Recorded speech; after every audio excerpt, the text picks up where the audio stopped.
บรรยากาศตอนแรกพี่น้องไฟมาวังบ่าย3นี่พี่น้องเอ้ยฮะกระไดลูกค้า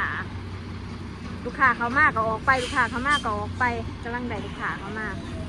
เมื่อวานนี่ฝนตกเบิดมือบ่ได้มันบ่ได้แกบอิหยังดอก Good morning สบายดีพี่น้องเบิดสุสุคนเด้อสบายดี FC ทางฝั่งไทยฝั่งลาวแล้วก็ต่างประเทศนำ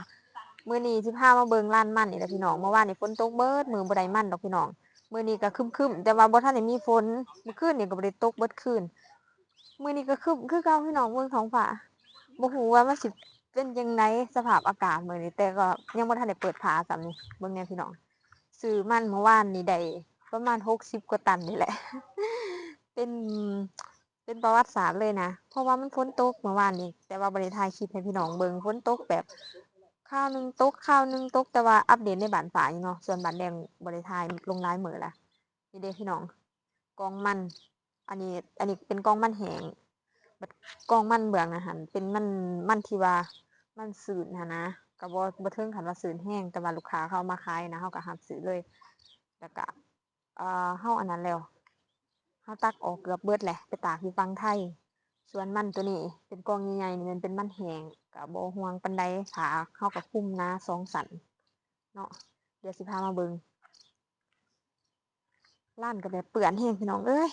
เพราะว่างัวมันหลายหั้นนะเปื้อนแล้วก็เบื้องนะว่าลงมันหัวเด้พี่น้องกองมันแห้งตัวนั้นกองมันสืนก็บ่แม่นสืนดอกพี่น้องแบบว่าเฮาก็คัดเนาะมัน17 18เฮาก็ไปไว้นั่นมัน16ลงเฮาก็มาไว้นี่หั้นนะแล้วก็เมื่อวานนี่เอาแต่ตัวแห้งออกคันสมมุติว่าเอาตัวสืนออกนะจะเบิดแล้วแหละมื้อนี้ก็สิเอาออกก็บ่หลายดอกพี่น้องเพราะว่าแจ้งการมาว่าไฟสิดับตอนช่วง8:50หาบ่ายโมงหั้นนะพี่น้องก็เลยยกเลิกแล่นพู้นละเที่ยวตอนแรกหั้นว่าสิแล่นอันให้รถไถหั้นนะแล่น2เที่ยวเนาะสุดท้ายก็ได้มื้อได้เที่ยวหนึ่งย้านเขาเฮ็ดเอกสารบ่ได้หั้นนะโอ้ยบ่นี่ถูกฝนเนาะพี่น้องเนาะเมื่อคืนนี่ก็บ่มีฝนเลยล่ะแม่นบ่วะแต่มันครึมๆหั้นนะพี่น้องทางฝั่งไทยฝนตกแล้วบ่พี่น้องฝั่งลาวนี่ตกแล้วเด้อเมื่อวานนี้พวกอันนั้นเมื่อวานนี่เนาะลูกค้ามันแห้งเอามันหนีฝนมาขายให้แล้วก็บ่แม่นมันหนีฝนดอกเนาะพี่น้องเนาะอ่าแบบจั่งใดวะบ่แม่นมันหนีฝนดอกพี่น้องแบบมันนั่นเขาใส่รถแล้วบางคนเขาบ่ได้ถือผ้ามาหั้นนะมันถูกฝนบัดนี้ค่ะเขาเอามาขายให้โอ้แต่อีต้นประชาชนได้ดีแต่ว่าเป็นมันเขาเองแต่ถ้าเป็นพ่อค้าคนกลางเนาะมันเปียกมันคืนเลยแหละพี่น้องแบบน้ำฝนมันถูกมันหั้นนะคืนแล้วก็แบบเป็นแบบยังดิบๆเลยน่าจะเอากลับมาตากเนาะเมื่อวานนี่ค่ะเพราะว่าเฮาก็บ่ได้รับคันมันเกินไปเฮาก็บ่ได้รับคันส่ำหนึ่งเฮาก็ซื้อแล้วก็แยกไว้เนาะพี่น้องเนาะเฮาก็ไปตากใหม่ส่วนฝั่งนี้ก็มีแต่มันแห้งแต่ส่วนหลายก็อยู่แถวหน้าด่านนี่เขาจะขายแต่มันแห้งๆเนาะบ่ค่อยมีดอกมันสืนค่ะมันแห้งมันงามว่าซั่นซะเพราะว่ามาฮอดพี่มันก็เป็นมันที่ส่งออกไทยเรียบร้อยหั้นนะ คันสิเอามันแห้งมามันก็ยากเป็นไปบ่ได้เบิ่งงัวก็หลายๆเด้อพี่น้องจะเบิ่งงัวย่างเหๆอยู่นี่งัวย่างเหๆนี่งัวในนี่พี่น้องมันเข้ามากินมันเพราะว่ามันฝนตกแล้วมันได้กินมันแบบแห้งขนาดงัวก็โอ้ยจนบ่ทนสิไล่บางทีจนว่า18โมงแล้วยังบ่ทันเห็นตะเวนอยู่พี่น้องเอ้ยเป็นฟ้าขนาดยังว่าโอเคพี่น้องเดี๋ยวติดตามเบิ่งเด้อมื้อนี้มันสิเป็นจังไดมันสิฝนตกฟ้ารินอยู่บ่ว่าเมื่อวานนี่เบิดมื้อเลย มื้อนี้ก็ครึ้มภาวนาให้มันแดดเนาะเพราะว่าอยากได้มันหั้นนะแล้วก็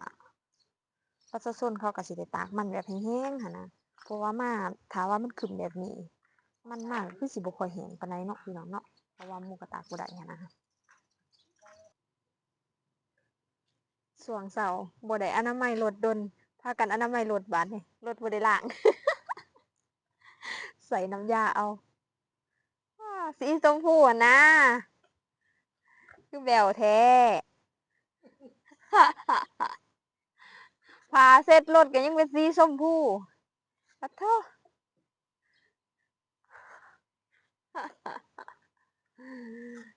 เอ้ยเหมือนใหม่แล้วกีดเห็นแดดเหมือนใหม่แล้วพี่น้องเดี๋ยวจักหน่อยสิ มาเปิดพาแล้วสิมาถ่ายอันคลิปเบิ้งมันเซ็นให้พี่น้องเบิ้งบางคนบอกว่าถ่ายเบิ้งมันให้ไกลๆนี่หนนะ FC ทางฝั่งไทยเด้อนี่เด้อเพิ่นบอกว่าถ่ายเบิ้งอันมันไกลๆแนวมันเป็นแบบใดหนนะ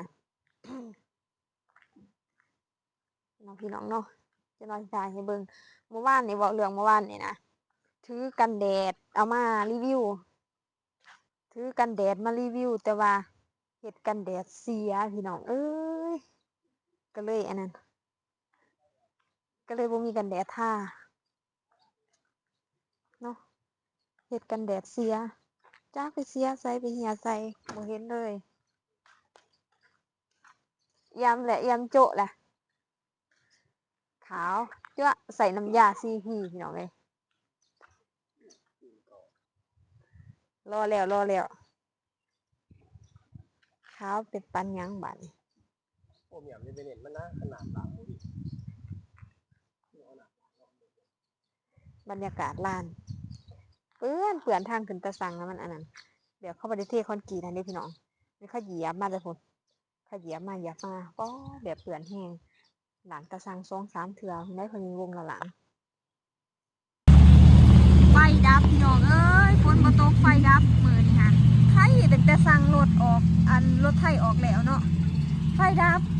ผู้แหละบ่ายผู้แหละเพราะว่าแจ้งการมาดับประมาณ8 โมงแต่ว่า8 โมงครึ่งเพิ่งดับแล้วก็ฮอดบ่ายโมงแต่บ่ฮู้ว่าสิมาจักโมงได้นี่พี่น้องเอ้ยแดดแต่ว่าไฟดับพี่น้องตอนนี้ไฟดับเมื่อวานนี้ฝนตกฝนตกตั้งแต่เช้าจนเที่ยงก็แดดแล้วก็ช่วงบ่าย2บ่าย3ก็ตกมาอีกแบบแห้งได้มันบ่หลายเลยมื้อนี้ไฟดับตั้งแต่8 โมงเช้าจนตามแจ้งการก็เป็นฮอดบ่ายโมงเนาะตอนนี้ลูกค้ามาก็เข้ามาแต่ว่าบ่ได้รับดอกเพราะว่าไฟสำรองเฮาอะแดปเตอร์เฮาหั่นนะมันกับแบตเบิดโอ้ยลูกค้าเอ้ยตาดยังว่ามีแต่แนวมื้อก่อนฝนตกมื้อนี้ไฟดับทั่วเมืองเลยเนาะก็เลยบ่มีงานเฮ็ด ว่าสิขึ้นไปเล่นตลาดถนนคนเดินบ่ฮู้ว่าสิได้ขึ้นหรือบ่เนาะแบตก็สิเบิดแล้วตอนนี้ฮะใครแต่ว่าอันชาร์จคอมไว้สิได้ชาร์จในคอมนั่นแหละตลาดถนนคนเดินในมื้อนี้ถ้าได้ไปเนาะก็สิพาพี่น้องไปเบิ่งบรรยากาศคนลาวเขามักไปแบบไปเที่ยวตลาดไปเล่นตลาดไปซื้อของกินของอีหยังนี่แหละเนาะพี่น้องเนาะอ้อมีแฮงหู นะพี่น้องเนาะเดี๋ยวติดตามไปนำกันตอนนี้ก็ประมาณ10 โมง11 โมง10 โมงได้แหละบ่ายโมงมาแต่ว่าไปตลาดก็สิประมาณช่วงบ่าย2บ่าย3 4 โมงแรงผมบ่จักลูกค้าก็สิมาช่วงนั้นแหละเนาะฝากติดตามเด้อพี่น้องไฟมันยังบ่มาเด้ออุยุอัญญาอยู่ขอไปใส่เสื้อแขนยาวย้อนว่ามันร้อนแบบแห้งเด้อพี่น้องเอ้านะมันก็บ่ได้แดดได้แต่ว่ามันเอาเนาะตอนนี้แบตก็เบิดดีตั้งแต่ชาร์จแบตอันคอมไหวเนาะสิไปชาร์จไว้อยู่กระตูทำใจพี่น้องเอ้ยเวลาไฟดับแบบนี้สิพามาเบิ่งว่าเขาอยู่กันยังไงบนเขาอยู่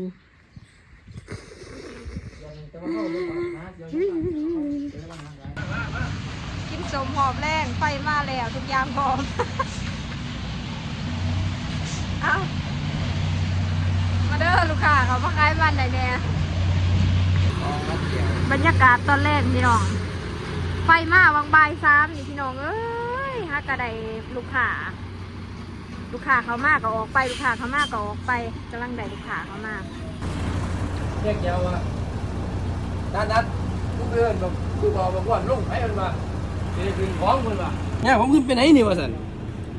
ไม่ต้องทิศหรอกว่ะกินแจว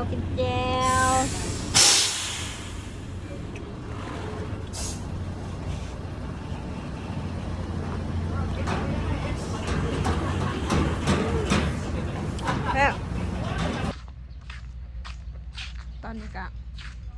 5 โมงแรงแล้วพี่น้อง